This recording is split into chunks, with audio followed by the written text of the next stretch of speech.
ചേച്ചി, രജനി ചേച്ചി, മണിയണ്ണൻ ചേട്ടാ, വെൽക്കം ടു ദ ഷോ. ഇന്ന് വളരെ സന്തോഷത്തോടെ ചേച്ചി സ്നേഹ ചേച്ചി ഇരിക്കുന്നതുകൊണ്ട് ആ കഥ പറഞ്ഞു തന്നെ നമുക്ക് തുടങ്ങാം അല്ലേ? പതിവില്ലാതെ എന്നോട് വന്നപ്പോഴേക്കും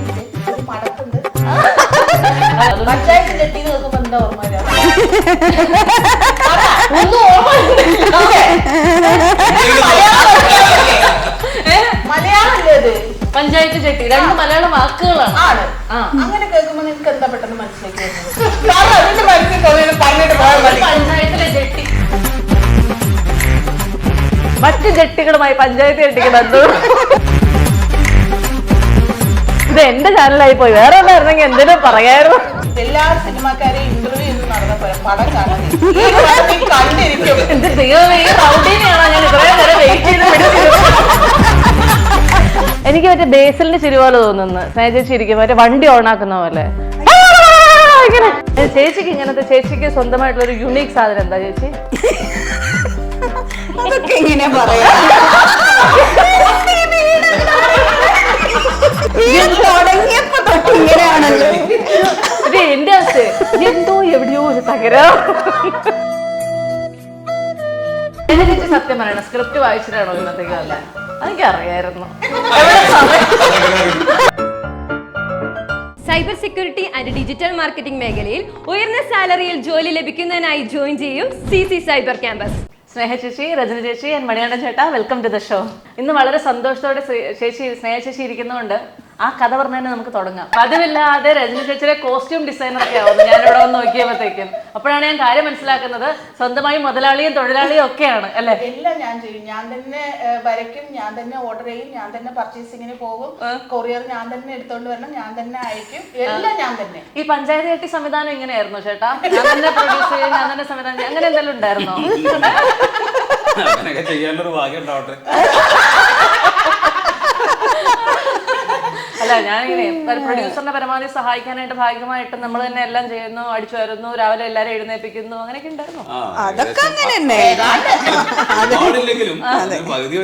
നിങ്ങൾ രണ്ടുപേരിൽ നിന്ന് വളരെ വ്യത്യസ്തമായിട്ടാണ് രജനി ചേച്ചി നടുക്കിരിക്കുന്നത്.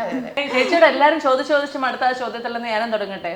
എന്തെങ്കിലും മുട്ടയടിക്കാനുണ്ടായ ധൈര്യം എവിടെ നിന്ന് കിട്ടി? ധൈര്യമല്ല, വഴിപാടായിരുന്നു. അപ്പൊ തിരുപ്പതി പോയിട്ട് മുട്ടടിച്ചു. ഇവരെയൊക്കെ അഭിനയിപ്പിക്കാനായിട്ട് ചേട്ടൻ എന്തുമാത്രം പാടുപെട്ടു? ഞാൻ പറയാം.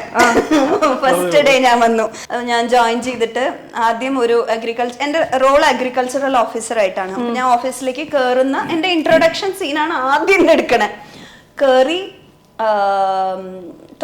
അഭിനയിക്കാൻ തുടങ്ങി. മണിയേട്ടൻ ആക്ഷൻ അതെല്ലാം പറഞ്ഞ് ഞാൻ അലമാരി തുറക്കുന്ന ഒരു സീനാണ്. അലമാരി കുടുങ്ങി അലമാരി തുറക്കാൻ പറ്റില്ല. അങ്ങനെ ഒരു കിടങ്ങാശ്ശേരിയിൽ അങ്ങനെ ഒരു പ്രശ്നം ഉണ്ടായിരുന്നോ ചേട്ടാ? കുടുങ്ങാശ്ശേരി, അതുകൊണ്ടാണ്. അയ്യോ സോറി, എന്തൊക്കെയാണോ തുറക്കാൻ പറ്റാത്ത അലമാരി എങ്ങനെയൊക്കെയോ കഷ്ടപ്പെട്ട് തുറന്ന് ഞാൻ ഡയലോഗ് പറയാൻ തുടങ്ങി. ഡയലോഗ് പറഞ്ഞു, അത് കഴിഞ്ഞ് കട്ട് പറഞ്ഞിട്ട് മണിയേട്ടൻ പതുക്കെ എൻ്റെ അടുത്തേക്ക് വന്നു. വന്നിട്ട് കുറച്ചും കൂടെ സ്വാഭാവികമായിട്ട് പറയാം. സാധാരണ നമ്മളിങ്ങനെ സംസാരിക്കണ പോലെ കൂടുതൽ അഭിനയം വേണ്ട, അത്രയും പൈസ തരുന്നില്ല. അത് കഴിഞ്ഞിട്ട് ഞാൻ ഓക്കെ മണിയേട്ടാ ശരി സെറ്റ്, വീണ്ടും ടേക്ക്. അതെ, വീണ്ടും കുറച്ചുകൂടി കുറയ്ക്കാം. അങ്ങനെ മണിയേട്ടൻ ഒരു 5-6 ടേക്ക് അത് ഞാൻ അവസാനം നിർത്തി. പിന്നെ ഒരിക്കലും എന്നോട് പറഞ്ഞിട്ടില്ല നീ ചേട്ടാ.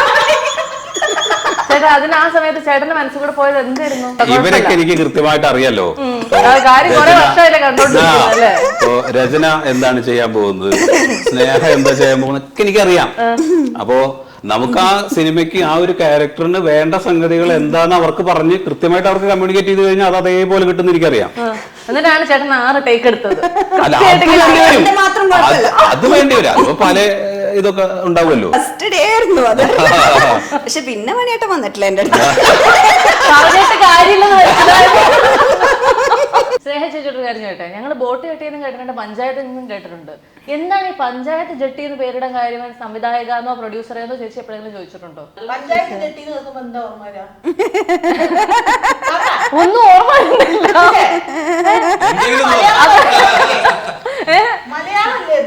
പഞ്ചായത്ത് ജെട്ടി രണ്ട് മലയാള വാക്കുകളാണ്. അങ്ങനെ കേൾക്കുമ്പോ നിനക്ക് എന്താ പെട്ടെന്ന് മനസ്സിലാക്കി? ഒരു പഞ്ചായത്തില്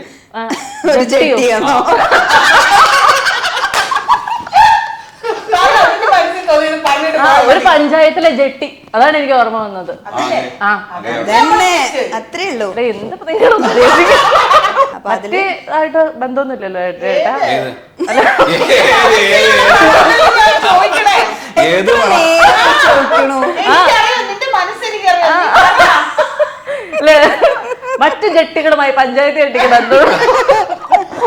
അതെ, ഒരു ചെട്ടിയിൽ നിന്ന് വേറെ ചെട്ടിയിലേക്ക് കണക്ഷൻ ഉണ്ട്.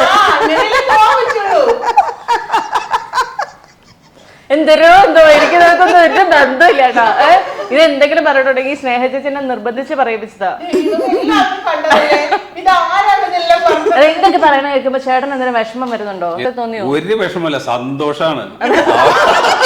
അല്ല, മൊത്തം ഞാൻ നോക്കിയപ്പോഴേ കുടുങ്ങാശ്ശേരി ഗ്രാമപഞ്ചായത്ത് മൊത്തം ഒരു ഒരു ഒരു എന്താ അതാണ് കുടുങ്ങാശ്ശേരി അല്ലേ? കുടുങ്ങാശ്ശേരി. എന്താ തോന്നി കുടുങ്ങാശ്ശേരി? ഇത് ഞാൻ കൊളോക്കിയലായിട്ട് മറുപടി പറയുന്നോ? ഇല്ല, ഇത് എന്റെ ചാനലായി പോയി. വേറെ ഒന്നായിരുന്നെങ്കിൽ എന്തെങ്കിലും പറയായിരുന്നു. ഇതൊക്കെ ഞാൻ ബീപ്പടിച്ച് കാണിക്കേണ്ടി വരും. എല്ലാ സിനിമാക്കാരെയും ഇന്റർവ്യൂ ചെയ്ത് നടന്ന പടം കാണുന്നേ കണ്ടിരിക്കും. എന്റെ ദൈവമേ, ഈ റൗഡീനെയാണോ ഞാൻ ഇത്രയും നേരം വെയിറ്റ് ചെയ്ത് പിടിച്ചത്? എനിക്ക് മറ്റേ ബേസലിന് ചിരി പോലെ തോന്നുന്നു സ്നേഹിച്ച ശരിക്കും, മറ്റേ വണ്ടി ഓണാക്കുന്ന പോലെ. പണ്ടേ ഉള്ളതാ, ഇതാണ് ഹൈലൈറ്റ്. എനിക്ക് തോന്നുന്നു ഞാനൊരു 4ാം ക്ലാസ്സിലൊക്കെ പഠിക്കുമ്പോ ആദ്യമായിട്ട് അത് പറയണ എന്റെ ഓട്ടംതുള്ളൽ മാഷിന്റെ മകനാണ്. ഓട്ടംതുള്ളൽ മാഷ് പണ്ട് ട്രാൻസ്പോർട്ടിന്റെ മെക്കാനിക് ആയിരുന്നു KSRTC-യില്. അപ്പൊ ചേട്ടൻ വളരെ കാര്യമായിട്ട് അച്ഛൻ നന്നാക്കുന്ന ട്രാൻസ്പോർട്ട് ബസ്സിൽ എങ്ങനെ എന്റെ പുള്ളിയായിട്ട് ഒച്ചുണ്ടാക്കും. ആ ശബ്ദമാണ് എന്റെ പ്രഭാസ് ചേട്ടൻ പറഞ്ഞിട്ടുണ്ട്. ആണല്ലേ? അപ്പൊ അന്ന് തൊട്ട് ഇത് കേട്ട് കേട്ട് നമുക്ക് അങ്ങനെ നാണക്കേടൊന്നുമില്ല. ചിരിയും മാറ്റില്ല. ചേച്ചിക്ക് ഇങ്ങനത്തെ, ചേച്ചിക്ക് സ്വന്തമായിട്ടുള്ള ഒരു യുണീക് സാധനം എന്താ ചേച്ചി? അതൊക്കെ എങ്ങനെയാ പറയാ?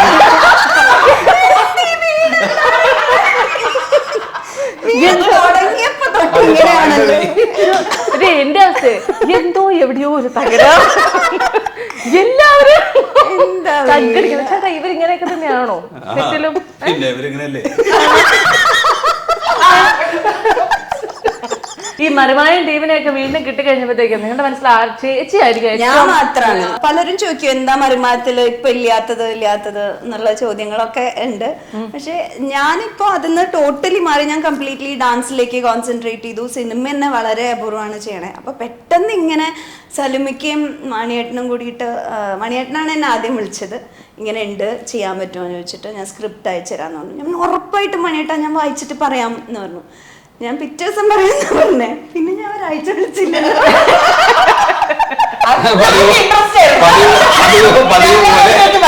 പതിവ് പോലെ അത്രയും എങ്ങനെയോ ഞങ്ങൾ രക്ഷപ്പെട്ടു പോയി. ഒരാഴ്ച കൊണ്ട് നടന്നില്ല, വീണ്ടും കുറച്ച് കഴിഞ്ഞപ്പോ സലീമേട്ടൻ വിളിച്ചു. ഞാൻ ഇതേ ഡയലോഗ് സലീമേട്ടൻ്റെ അടുത്ത് അടുത്ത ദിവസം പറയാം. നാളെ പറയാം. ഞാൻ കുറച്ച് തിരക്കായിരുന്നു. പക്ഷെ ആക്ച്വലി ഞാൻ വായിച്ചിട്ട് തീർന്നിട്ടുണ്ടായിരുന്നില്ല. അങ്ങനെ ഒരു ദിവസം ഒരു യാത്രയില് ചിദംബരത്തേക്കോ എവിടേക്കോ പോണ സമയത്ത് ട്രെയിനിലിരുന്നാണ് സ്ക്രിപ്റ്റ് വായിച്ചത്. എന്നിട്ടും ഞാൻ വിളിച്ചിട്ടില്ല. വിളിക്കാൻ വിട്ടുപോയതാണ്. അത് കഴിഞ്ഞ് കുറച്ച് കഴിഞ്ഞപ്പോ എനിക്ക് തോന്നുന്നു ഇടയില് ഇവർക്കെന്തോ മനംമാറ്റം ഉണ്ടായി. വേറെ ആരെയും വിളിക്കാനായിട്ടൊരു പ്ലാൻ ഉണ്ടായി എന്ന് എനിക്ക് തോന്നി. അങ്ങനെ ഓർത്തപ്പോ പെട്ടെന്ന് ഒരു ദിവസം ഞാൻ വിളിച്ചു. ഞാൻ വായിച്ചോട്ടോ, ഞാനുണ്ട് കേട്ടോ എന്ന് പറഞ്ഞു. അങ്ങനെ ഞാനായിട്ട് കുത്തിക്കേറിയതാണ്. ഒരു സെക്കൻഡ്, എനിക്ക് കിട്ടിയിട്ടുള്ള ഒരു ഭാഗ്യം എന്ന് പറയുന്നത് ഡയറക്ടർ എന്നുള്ള നിലയ്ക്ക്, കാരണം നമ്മൾ എന്താണ് മനസ്സിൽ വിചാരിക്കുന്നത് വെച്ചാൽ ആ വിചാരിക്കുന്നത് ഇന്ന പോലെയാണെന്ന് പറഞ്ഞു കൊടുത്താൽ അതേപോലെ അത് പ്രൊഡ്യൂസ് ചെയ്യാൻ പറ്റും ഇവർക്ക്. എന്താന്നറിയില്ല, ഇവരെ വല്ലാതെ പുകഴ്ത്തുന്നു. ഇല്ല, അല്ലല്ല, ഞാൻ സീരിയസ് ആയിട്ട് പറഞ്ഞതാ. സത്യമായിട്ട് ഞങ്ങൾക്ക് നല്ലോണം അഭിനയിക്കുന്ന ആൾക്കാരാണ്. നീ അതൊരു 4 വട്ടം പറയും എല്ലാരടുത്തും. ശരി. ചേച്ചി കുറെ കാലം കൂടെയല്ലേ രജനി ചേച്ചിയെ കാണുന്നേ? അല്ലായിരുന്നോ? ഓ, അങ്ങനെ ഉണ്ടാകുന്നത്. ഞാൻ ചോദിക്കാൻ വരെയായിരുന്നു. കുറെ കാലം സിനിമാ നടിയൊക്കെ ആയിട്ട് വന്നപ്പോ എന്ത് ജാടയാ കാണിച്ചത് ചോദിക്കാൻ. നടക്കില്ല മോളെ. ആരോട് എന്നൊക്കെ മുകളിൽ ചാടും. ഉള്ളതുള്ള പോലെ പറയാണെങ്കിൽ സന്തോഷമുണ്ടോ? എന്നോട് ചാടാൻ ആരുടെ പിന്നെ ചോദിച്ചാൽ മൈൻഡ് ഇല്ല. അങ്ങനെ എന്തെങ്കിലും കുറച്ചും ഇവിടെ വന്നിട്ട് തിരിച്ചു പോയില്ലേ? ഇഷ്ടപ്പെട്ടില്ല. ഈ ചേച്ചി രജനി ചേച്ചിക്ക് മെസ്സേജ് അയച്ചു കഴിഞ്ഞാൽ ഉള്ള ഒരു പ്രത്യേകത നിങ്ങൾ ആരെങ്കിലും ശ്രദ്ധിച്ചിട്ടുണ്ടോ? എന്റെ ഡാൻസ് സ്കൂളിന്റെ ഇതല്ലേ? അല്ല അല്ല അല്ല, നമ്മൾ മെസ്സേജ് അയച്ചാ നമ്മൾ മറ്റേ സുഖിനോ ഭവന്തു എന്നൊക്കെ ചേച്ചി മറുപടി അയക്കും. അപ്പൊ ഞാൻ അങ്ങനെ നമസ്തേ അതന്നെ